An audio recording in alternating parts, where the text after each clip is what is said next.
Hey everyone, welcome to recent releases. Now, I'm doing it this way because I'm falling a little behind with the film reviews. I had a really busy weekend. So please bear with me. I'm sorry about that, but there's a lot that came up that I had to take care of. So I didn't get a chance to see the movies until today, which is Monday. And I actually have a second film I'm going to see, Primate, at 4:05, which is in about 20 minutes. So, I guess the question is, can I talk about Greenland 2 Migration for 20 minutes? Honestly, no. it, here's what I'll say about, well, first I should talk about my thoughts on the first movie. I like the first movie. It's a really solid disaster film. It definitely knows what it knew what it was, but it also played it pretty serious and did do some stuff that was slightly different from the norm when it came to disaster films. And the way that they show the panic and the chaos of the masses in midst of the comet coming to Earth, I thought they handled all that very well. And then now you have this movie, which is about the aftermath. And this to me is the very definition of fine. This movie is fine. It's not great. It's not bad. It's fine. Would I say this is better than the first film? No, probably not. But it's not a bad movie.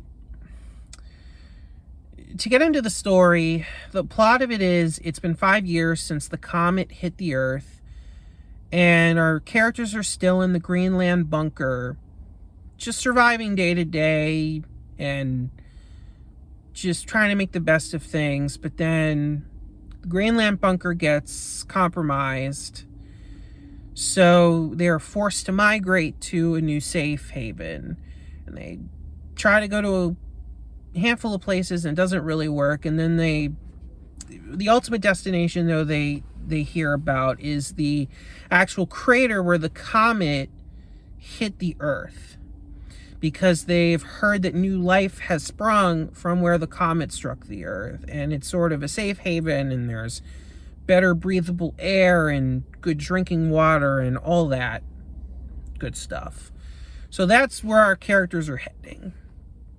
And it just kind of goes through a lot of the cliches and story things you expect in a movie like this. You have the creepy people you got to get through. You have a literal war zone that has broken out. You have the character that's nice and helps our characters by giving them exposition on what they need in order to move the plot forward. You have a little bit of the family drama, but it's not as much as there was in the first movie, which was a nice change. But that's not to say that it's bad. It's just, I've seen all these tropes before, and they don't do too much different. I mean, here's a sequel where you could really do something different, or maybe make it a quieter film, just about the journey. Just an idea I'm throwing out there. And they just do the usual suspects of stuff in terms of plot, in terms of story beats, in terms of dialogue, and all that kind of stuff. But there are some things that this movie does relatively well. The acting is good from everyone. I'd say particularly Gerard Butler and Monica Barracone do a really good job in this movie. Like, they're not sleepwalking through this by any means. Like, they are committed to this movie and this story. And the other characters in it are good too. Like, their son is good. Some of the characters they come across are good, and other characters in the Greenland bunker do a very good job. There were also some times where a character characters would die that you grew to like, and it sucks that they die in different ways. And so it does change things up a little bit when that happens, but there's just a lot of, it's just cliched. A lot of cliches, a lot of stuff I've seen before. It just would have been nice if this went in a little bit of a different direction than it did.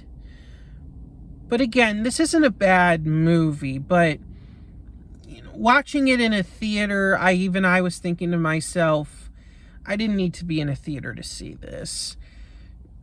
This probably would have been better as a straight to streaming movie, or just something in that vein, straight to Netflix or straight to Prime, and you can watch it whenever you want at home.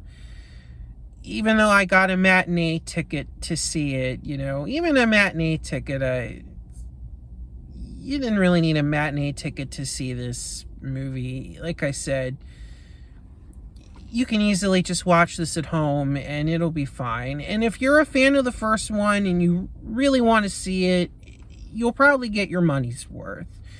But even as a fan of the first one, even I thought I could have just seen this at home instead. But again, like, if I had to give this a grade, it's like a